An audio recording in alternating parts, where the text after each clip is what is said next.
Welcome to my channel, The Tadka Project. Today I'm going to show you how I like to make my quinoa, and I'm also going to show you how to make two really yummy and quick snack recipes with either freshly cooked or leftover quinoa. So let's get cooking.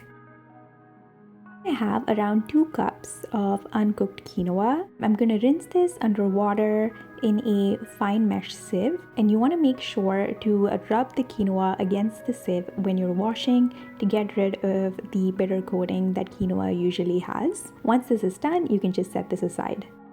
In a pot here on medium-high heat, I'm going to add 3.5 cups of hot water. So for 1 cup of quinoa, I like to add 1.75 cups of water. And that's why for 2 cups, I've added 3.5 cups of water here. If I add more, I've noticed the quinoa gets a little mushy. Once the water comes to a bubble, we want to add our rinsed and strained quinoa to this and give it a nice mix. Reduce the heat to low, cover the pot with a lid, and cook for around 14 minutes. It's been 14 minutes, and as you can see, all of the water has evaporated. The quinoa is completely cooked.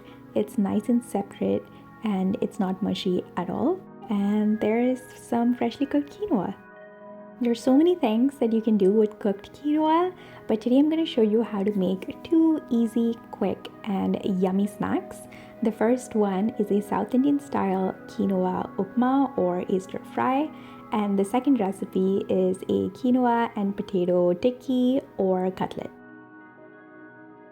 For my quinoa upma, here I have 1 Thai green chili, a little bit of cabbage, a small amount of ginger, 1 cup of the cooked quinoa, and I have around half a cup of frozen vegetables. Here I have a mix of carrots and peas that I've thawed, 1/4 teaspoon of turmeric powder, a pinch of hing or asafoetida, this is completely optional, 1 teaspoon of mustard seeds, a 1/4 of an onion, 1 teaspoon of urad dal or white lentils. Again, this is totally optional. To start, I'm going to place a pan on medium-high heat and add a teaspoon of sunflower oil. You can use any flavorless oil of your choice like grapeseed or canola.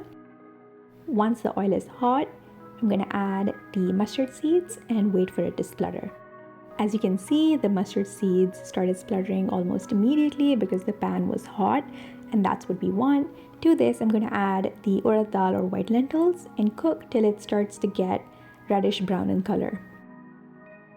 I'm also going to add the hing and cook for a couple seconds. Now that all of the spices are nice and toasty, I'm going to add the ginger, the chilies, and the onions. And I'm also going to salt the onions to speed up the cooking process. Mix all of this really well, and I'm going to cook till the onions turn translucent. It's been around 2 minutes, the onions are translucent and they smell so good. And at this point, I'm going to add the turmeric powder, mix all of this really well, and cook for around 30 to 40 seconds. Now I'm going to add in all the chopped vegetables. I'm going to add the cabbage and the peas and carrots. Mix all of this really well, and I'm going to cook for 3 to 4 minutes or until the cabbage wilts. This looks really good, so I'm going to add in the cooked quinoa. Again, this is a cup of cooked quinoa. Mix all of this really well. Salt to taste. Mix again. Give it a final cook for around 1 minute or so. And it's ready to serve. I like to eat my quinoa upma as is with a nice squeeze of lemon, but you can also add cilantro, eat it with some vegan yogurt. So good, so easy, so simple, and it's a great recipe for breakfast, a nice evening snack, or a really light and quick dinner. For the quinoa tikki or cutlet, here I have half a cup of the cooked quinoa, 2 medium-sized potatoes that have been boiled, a 1/4 cup of grated carrots, 1 Thai green chili that's been chopped, a teaspoon of chaat masala, a teaspoon of cumin powder, and half a teaspoon of dried Kashmiri red chili powder, and a tablespoon or a tablespoon and a half of chopped cilantro. To make our tikki mixture, I'm just going to add all of the ingredients to a plate here. So I'm adding the boiled potatoes, the quinoa, carrots,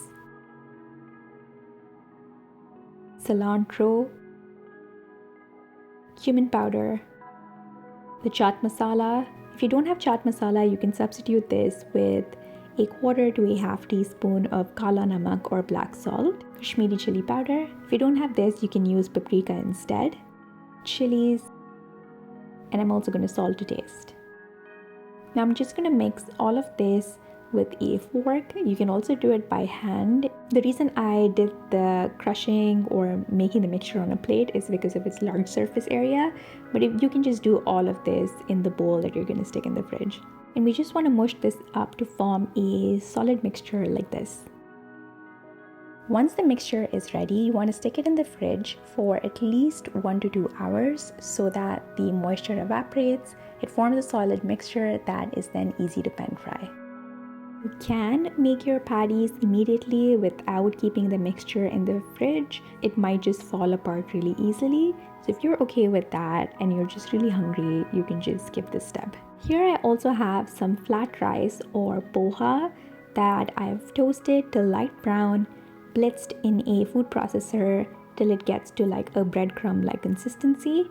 I did this because I am gluten-free, but you can substitute this with panko breadcrumbs. You can do the same process like I did with the flat rice with oats, or you can just use some cornstarch instead. And this is to coat the cutlets or the tikkis so it gets nice and golden and crispy when we pan fry them. So I've just taken out my mixture after keeping it in the fridge for around 3 to 4 hours. So now I'm going to start forming the tikkis. For this, I'm just going to take around 2 tablespoons or a quarter cup's worth of the mixture, form a sphere with my hand like this, flatten it a little bit, and then cover on all sides with the flat rice mixture, or you can just use breadcrumbs like I mentioned earlier. And we just want to make sure that everything is covered really well so the tikkis hold together, so the edges and on both sides. And we just want to repeat this process for the rest of the mixture.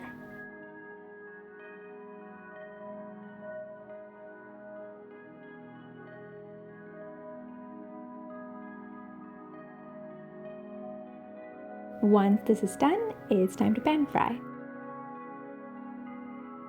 So here I have a pan on medium-high heat, and I'm going to add around a couple tablespoons of sunflower oil. Again, you can use any flavorless oil of your choice. Once the oil is hot, we just want to place all of our tikkis in our pan and give it around 3 to 4 minutes on each side, or until it gets a really nice golden brown color.